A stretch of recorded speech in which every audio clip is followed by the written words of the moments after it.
Alright guys, second video. I'm gonna go down the list of my fish and everything that I have in my tank.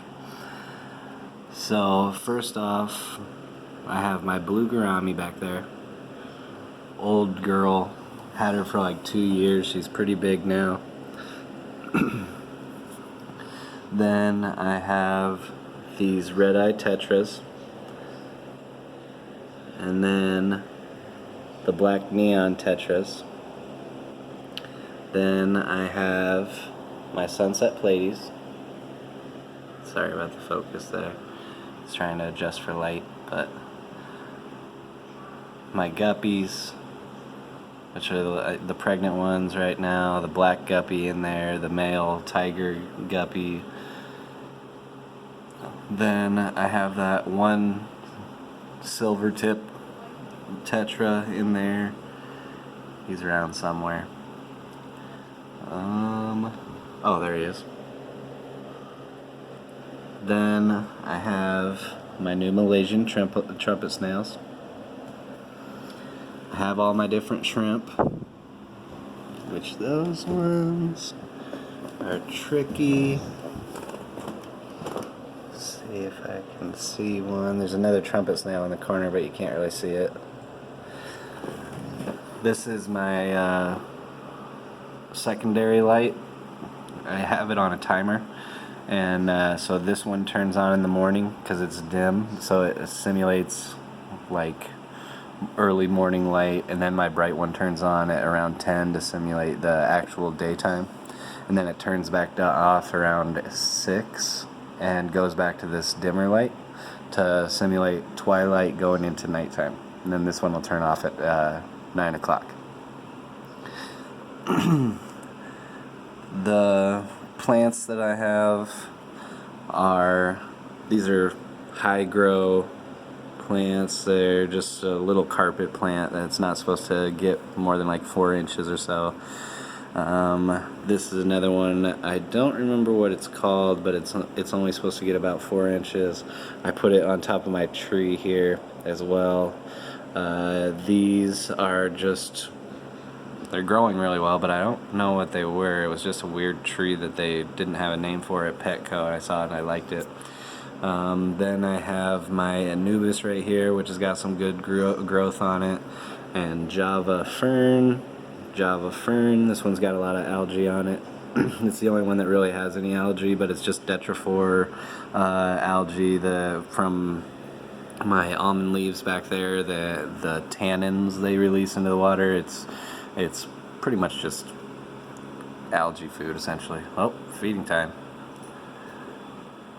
But that means I have 15 minutes before the lights turn off. They eat the food and then go to sleep. But then I also have my Java moss that's growing. You can see it's sort of brown, and that's the only thing that I have out of place right now. I put it on top of this rock so it can get directly under my big light during the day. But when I first got it in the mail, I bought it off of Amazon, it was all brown, and it has to regrow, essentially. And this stuff, it's growing back really good, though. And then that'll grow into its own individual plants, and it'll spread the moss out, and it'll just sort of float around and then take root, so wherever it lands. So it'll probably land on these fake plants, because that's where the current is going to run the most. And that'll make the fake plants be a little bit more alive. These fake plants were actually 2 separate fake plants. I had a short little one with these big broad leaves on it, and it was kind of supposed to simulate the Anubis that I have here. Just a fake one. I've had it for years, that's why it's pretty beat up. And I took the plant apart and put them onto this tall one, which is supposed to simulate hornwort. Which they have in like streams and rivers and everything like that, in any river that you pretty much look at. And it just fake, but if it was real, it would put a lot of oxygen in the water. That's what hornwort is known for. They create a lot of oxygen. But I will eventually buy real ones, and then I can replace these fake ones. But in the meantime, these are really good for the fry. Once they all come out, all the babies start getting born and everything, they're really good to hide in.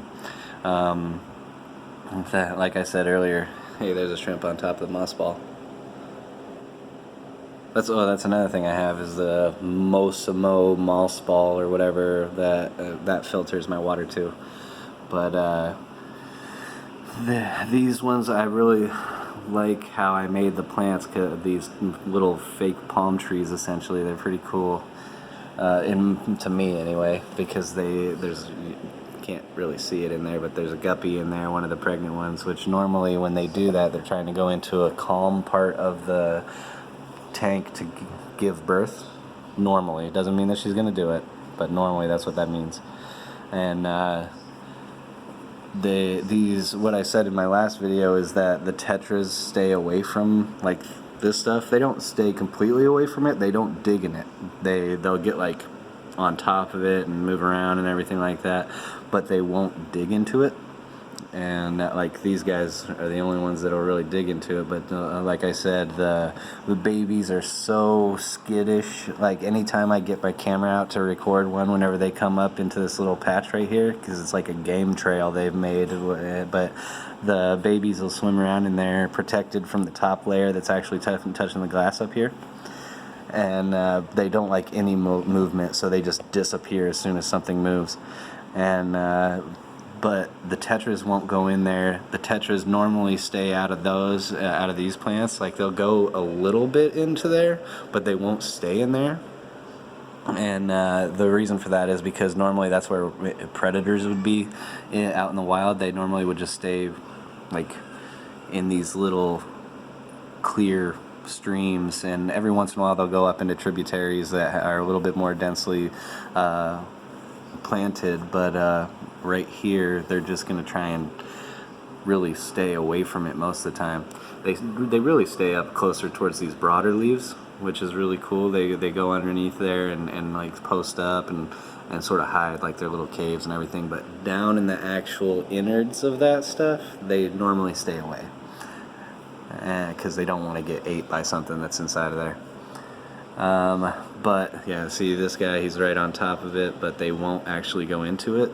The only ones that'll go into it are the live bears, which is the sunset platies and then the guppies. But like I said last time, they can't go past like the first leaf, and then they stop. This guy can get deeper into it, but he doesn't really mess with it that much. If he sees like a big pellet or something down there, he'll definitely try and dig that out, but these guys can't do much of anything to it.